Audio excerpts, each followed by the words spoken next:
بسم اللہ الرحمن الرحیم۔ السلام علیکم۔ میرا نام وقاص ہے۔ ایم فل کرنے کے فوراً بعد مقابلہ کے امتحان کے ذریعے میں گورنمنٹ کالج میں بطور لیکچرار بھرتی ہو گیا۔ ہمارے خاندان میں بہت کم لوگ سرکاری ملازمت کرتے ہیں، زیادہ تر کھیتی باڑی اور بعض اپنا بزنس کرتے ہیں۔ اس ملازمت کی وجہ سے پورے خاندان میں میری عزت بن گئی۔ تقریباً سب نے مجھے مبارکباد دی۔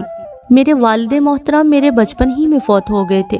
5 بہن بھائیوں میں میرا پہلا نمبر ہے، جس کی وجہ سے مجھ پر بہت سی ذمہ داریاں عائد ہوتی ہیں، اور بچپن ہی سے میں نے اسٹڈی کے ساتھ ساتھ محنت مزدوری بھی کی۔ جاب ملنے کے بعد اللہ کی مہربانی سے میری ایک اور دلی خواہش کے مطابق میری لو میرج ہو گئی۔ میری بیوی نازیہ نے پولیٹیکل سائنس میں ماسٹر کیا ہے، اور وہ نہایت اچھی اور پیار کرنے والی بیوی ثابت ہوئی۔ اللہ تعالیٰ نے مجھے 2 پیاری بیٹیاں بھی عطا کی۔ کالج سے واپس آ کر میں ایک قریبی گرلز اکیڈمی میں گریجویشن کی طالبات کو لیکچر دینے بھی جاتا تھا۔ اللہ کی مہربانی سے پہلے ہی سال میری ایک اسٹوڈنٹ نے پہلی پوزیشن حاصل کی، جس کی وجہ سے پورے شہر میں میری شہرت پھیل گئی، اور اگلے سیشن مزید بہت سی طالبات نے ہماری اکیڈمی کا رخ کیا۔ میرا اصول ہے کہ میں لیکچر طلبہ کی نفسیات کے مطابق ڈلیور کرتا ہوں، اور ہر موضوع پر کھل کر اظہار خیال کرتا ہوں تاکہ زیادہ سے زیادہ معلومات طلبہ تک پہنچ سکے۔ انہی دنوں میں نے اپنی اسٹوڈنٹس میں سے ایک لڑکی جس کا نام رابعہ تھا پر تھوڑا سا غور کیا تو وہ میری جانب ضرورت سے کچھ زیادہ توجہ دے رہی تھی، اور میں جب بھی لیکچر دیتا وہ بغور میری جانب دیکھتی رہتی۔ بعض اوقات تو مجھے اس کے مسلسل دیکھنے سے الجھن ہونے لگتی۔ اکثر میں اپنے لیکچرز میں ٹھوس دلائل اور مختلف حوالوں سے طلبہ کو اسلامی تعلیمات کے عین مطابق زندگی بسر کرنے کی تلقین کرتا۔ پہلے پہل تو رابعہ صرف اکیڈمی میں ہی مجھے دیکھنے تک محدود رہتی۔ رفتہ رفتہ محلہ دار ہونے کی وجہ سے اس نے میرے گھر والوں سے روابط قائم کر لیے، اور وہ اکثر ہمارے گھر آنے لگی، مگر میں اس پر بالکل توجہ نہ دیتا۔ وہ خاص طور پر میری بیٹیوں سے بہت پیار کرتی تھی۔ اکثر وہ مجھ سے بات کرنا چاہتی تو میں اسے اگنور کر کے پڑھائی میں دھیان دینے کو کہتا، اور وہ شرمندہ ہو کر چپ ہو جاتی۔ تقریباً 6 ماہ ایسے ہی چلتا رہا۔ اکثر وہ مجھے میسیجز وغیرہ کرتی رہتی، مگر میری طرف سے ہمیشہ سرد مہری کا مظاہرہ ہی ہوتا۔ چھٹیوں میں ایک دن جب میری بیوی نازیہ میکے گئی ہوئی تھی، تب دوپہر کے وقت رابعہ ہاتھ میں کتاب لیے ہمارے گھر آئی اور امی سے کہنے لگی، سر وقاص سے ایک ضروری سوال کے بارے میں پوچھنا ہے۔ تو امی نے اسے اوپر میرے کمرے میں بھیج دیا۔ آتے ہی وہ میرے پاس صوفے پر بیٹھ گئی۔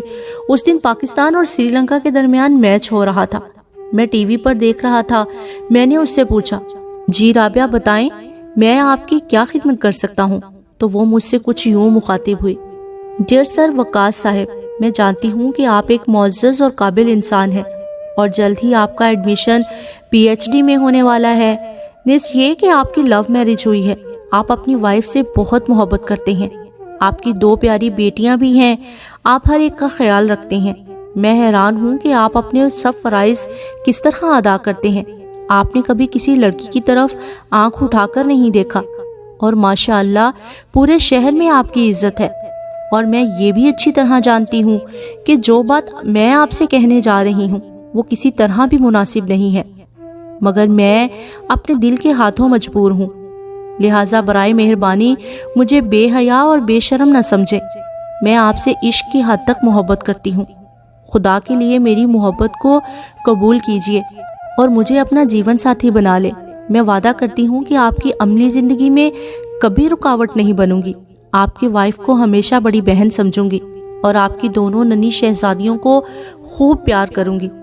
میں اس کی باتیں سن کر حیران ہو چکا تھا۔ تھوڑے وقفے کے بعد میں نے اسے سمجھایا، رابعہ، میں نے ہمیشہ آپ کو اپنی بہن کی طرح سمجھا ہے۔ الحمدللہ میری لو میرج ہوئی ہے، اور میری بیوی مجھ سے بہت محبت کرتی ہے، میری بیٹیاں بھی ہیں، معاشرے میں میری بہت عزت ہے۔ اگر اللہ تعالیٰ نے مجھے برائیوں سے روکا ہے تو اس میں میرا کوئی کمال نہیں ہے، یہ تو پروردگار کی مجھ پر خاص رحمت ہے، لہٰذا آپ سمجھنے کی کوشش کریں۔ فی الحال آپ مطالعہ پر توجہ دیں، ایگزامز قریب ہیں، اور ویسے آپ بہت ہی خوبصورت اور اعلیٰ اخلاق کی حامل ہیں۔ اللہ تعالیٰ نے آپ کو دنیا کی تمام نعمتوں سے نوازا ہے۔ میری دعا ہے کہ آپ کو ایک خوبصورت اور بہت پیار کرنے والا لائف پارٹنر ملے جو آپ کو محبت دے، مگر اس پر میری کسی بات کا اثر نہیں ہو رہا تھا۔ وہ مسلسل اپنی ضد پر قائم تھی۔ پھر میں نے سخت لہجے میں اس سے کہا، آپ حد سے گزر رہی ہیں، کم از کم استاد شاگرد کے رشتے اور اپنی عمر کا لحاظ ہی کر لو، کیوں میری عزت داؤ پر لگا رہی ہیں؟ پلیز یہ پاگل پن چھوڑ دیں۔ اس کی آنکھوں سے کچھ آنسو رخساروں سے ہو کر نیچے گرے۔ وہ مزید کچھ کہنا چاہتی تھی، لیکن میں نے ہاتھ کے اشارے سے اسے روک دیا اور سختی سے کہا، اب آپ جا سکتی ہیں۔ اور وہ شرمندگی سے واپس پلٹ گئی اور جاتے ہوئے اپنی کتاب لے جانا بھی بھول گئی۔ اس کے بعد وہ اکیڈمی میں بھی کھوئی کھوئی سی رہنے لگی۔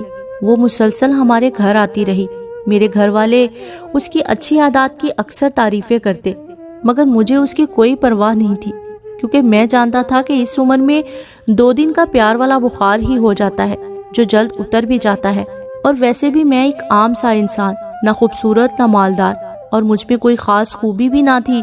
آخر اس نے مجھ میں کیا دیکھا تھا؟ اکثر وہ مجھے پیار وغیرہ کے میسیجز کرتی رہتی۔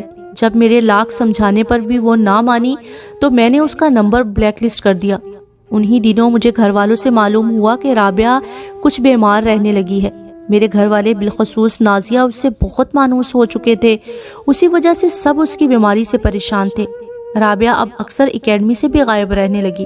اگر کبھی آ بھی جاتی تو بہت افسردہ نظر آتی، جیسے اس کی زندگی میں کوئی رونق نہ رہی ہو۔ رفتہ رفتہ اس کی بیماری بڑھنے لگی۔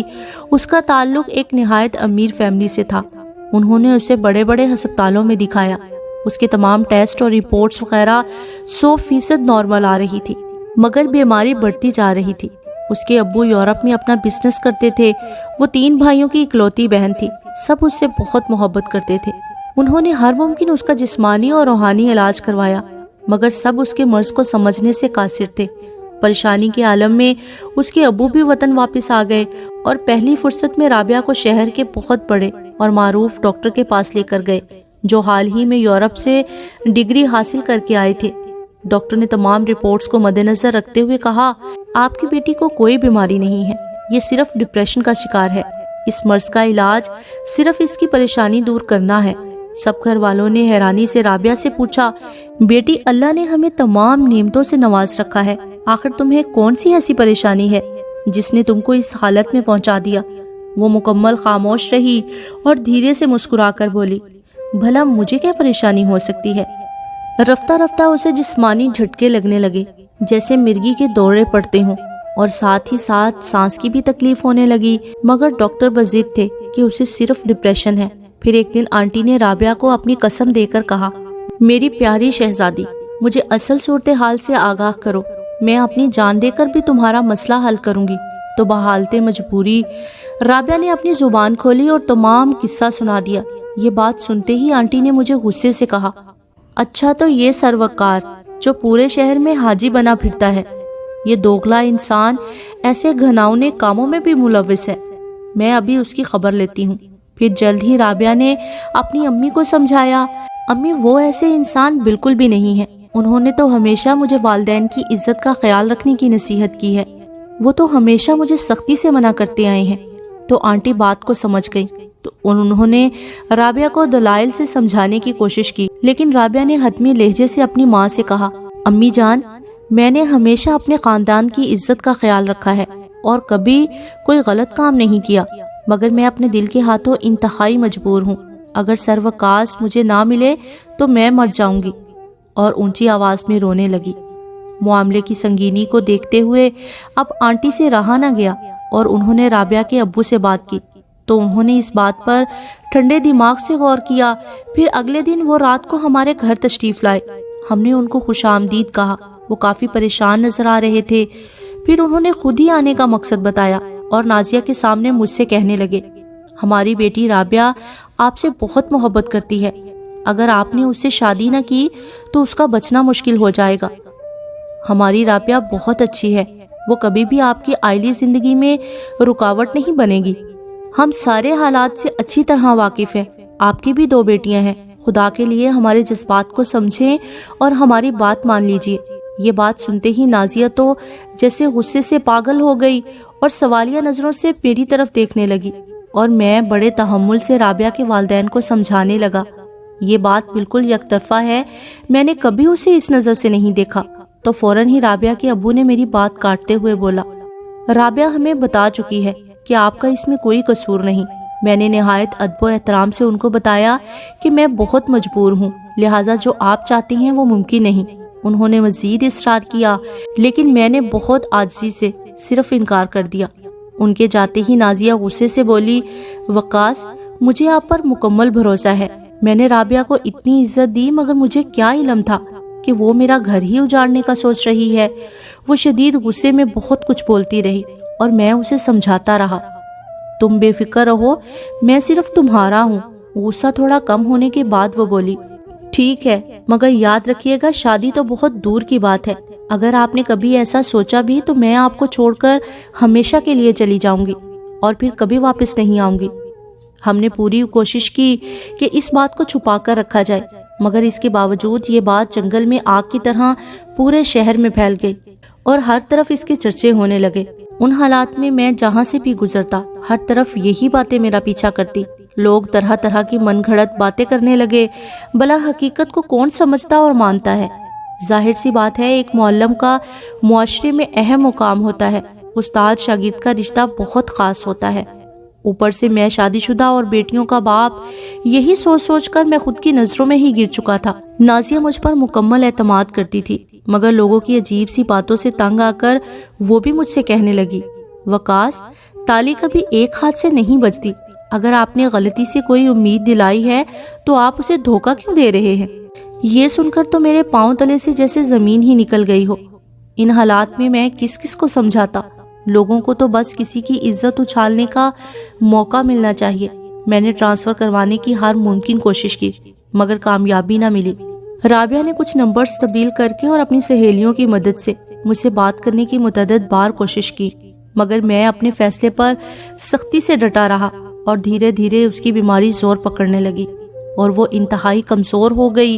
اس کے والدین، رشتہ داروں اور بھائیوں نے مجھے پیار، لالچ اور دھمکیوں سے منانے کی کوشش کی، مگر میرا فیصلہ نہ بدلا۔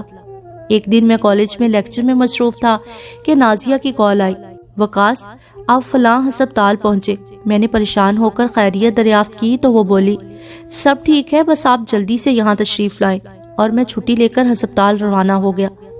ہسپتال پہنچ کر میں یہ دیکھ کر حیران رہ گیا کہ نازیہ رابعہ کا ہاتھ پکڑ کر اس کے بیڈ پر بیٹھی اس سے باتیں کر رہی ہے، جبکہ رابعہ کو ڈرپ لگی ہوئی تھی۔ میں حیران ہو کر سوالیہ نظروں سے نازیہ کی طرف دیکھنے لگا تو نازیہ بولی، وقاص، ہم سب ہار گئے اور رابعہ کی معصوم محبت جیت گئی۔ میں اپنی خوشی اور پورے ہوش و حواس میں آپ کو رابعہ سے شادی کرنے کی اجازت دیتی ہوں، اور میں پتھر بنا دونوں کو دیکھ رہا تھا۔ دراصل آج رابعہ کی امی ہمارے گھر آئی تھیں اور نازیہ سے کہنے لگی، بیٹی صرف ایک بار میرے ساتھ چلو اور دیکھو میری رابعہ کیسے آخری سانسیں لے رہی ہے۔ ڈاکٹرز نے ہمیں جواب دے دیا ہے اور وہ کہتے ہیں اگر اس کو اس کی مطلوبہ چیز نہ ملی تو یہ زیادہ دیر تک زندہ نہیں رہے گی۔ تمہیں تمہاری بیٹیوں کا واسطہ، صرف ایک بار میرے ساتھ چلو۔ ان باتوں سے نازیہ کا دل پسیج گیا اور وہ ہسپتال چلی گئی۔ پھر نازیہ نے مجھے پاس بلا کر رابعہ کا ہاتھ میرے ہاتھ میں تھماتے ہوئے کہا، آج سے ہم اکٹھے رہیں گے، اور رابعہ سے کہنے لگی، اب تم جلدی سے ٹھیک ہو جاؤ کیونکہ میں تمہارے ہاتھوں میں جلد مہندی لگانا چاہتی ہوں۔ رابعہ کے سب گھر والے بہت خوش ہوئے اور رابعہ نے نازیہ کو آہستہ سے شکریہ کہا۔ وہ اور بھی زیادہ کچھ کہنا چاہتی تھی، مگر نقاہت کے باعث مزید بولنے سے قاصر رہی۔ صورتحال کو سمجھتے ہوئے نازیہ بولی، رابعہ، تم آرام کرو، تم مجھے جو کچھ کہنا چاہ رہی ہو میں سمجھ گئی۔ اور پھر آنٹی سے کہنے لگی، اب آپ گھر جا کر آرام کریں، رابعہ کے پاس اب میں ٹھہروں گی کیونکہ اب یہ ہماری امانت ہے، اس کا خیال رکھنا اب ہمارا فرض ہے۔ میں بھی یہ باتیں سن کر رابعہ کے پاس بینچ پر بیٹھ گیا اور وہ خوشی سے میری جانب دیکھنے لگی۔ آنٹی نے رابعہ کے چھوٹے بھائی ارسلان سے کہا، بیٹا جاؤ مٹھائی لے کر آؤ، آج عرصہ بعد ہمیں کوئی خوشی نصیب ہوئی ہے۔ اور وہ مسکرا کر مٹھائی لینے چلا گیا۔ میری بیٹی معصومانہ انداز سے بولی، رابعہ آنٹی، اب تو آپ بھی میری ماما بن جائیں گی، اب تو میں آپ کے ساتھ ہی سویا کروں گی۔ اس بات پر سب مسکرا دیے۔ ابھی ہمیں بیٹھے کچھ وقت ہی گزرا تھا کہ اچانک رابعہ کی طبیعت خراب ہونے لگی، رنگ نیلا ہونے لگا، سانسیں بند ہونے لگی۔ فوراً ڈاکٹر کو بلایا گیا۔ تھوڑی ہی دیر میں 2 سینئر ڈاکٹرز اور کچھ نرسیں کمرے میں داخل ہوئیں۔ ہم سب کو کمرے سے باہر نکال دیا گیا۔ ڈاکٹرز نے کچھ میڈیسن سٹور سے منگوائیں جو میں خود لینے گیا۔ تقریباً 20 منٹ بعد ڈاکٹر کمرے سے آئے اور وہ کچھ پریشان تھے۔ میں نے فوراً آگے بڑھ کر رابعہ کا پوچھا تو وہ دھیرے سے بولے، سوری، اب رابعہ ہم میں نہیں رہی۔ ہم نے اس کو بچانے کی بہت کوشش کی مگر اللہ کی مرضی کے آگے کچھ نہیں ہو سکتا۔ یہ سنتے ہی آنٹی بے ہوش ہو کر گر گئی۔ ہم دونوں سمیت وہاں موجود تمام لوگ اتنی بڑی خبر سن کر غم سے پتھر بن گئے۔ جلد ہی آنٹی کو ہوش آ گیا اور ہم سب رابعہ کو حیرانی سے دیکھ رہے تھے۔ اسی لمحے ارسلان مٹھائی کا ڈبہ لے کر کمرے میں پہنچ گیا مگر سامنے جوان اور معصوم بہن کی میت دیکھ کر تڑپ اٹھا اور رونے لگا، اور ساتھ ہی کمرے میں چیخو پکار شروع ہو گئی۔ سب کی آنکھیں غم آلود ہو رہی تھی مگر اب کیا ہو سکتا تھا؟ سب نے اسے اللہ کی مرضی سمجھ کر قبول کر لیا، مگر میں آج تک یہ سوچتا ہوں کہ کیا رابعہ کی موت کا ذمہ دار میں ہوں؟ میرا پیشہ، اس وقت کی موجودہ حالت، رسم دنیا، استاد شاگرد کا پاک رشتہ، ہمارا معاشرہ، میری فیملی، میری مجبوریاں، سب کو مد نظر رکھتے ہوئے فیصلہ کریں کہ کیا میں غلط تھا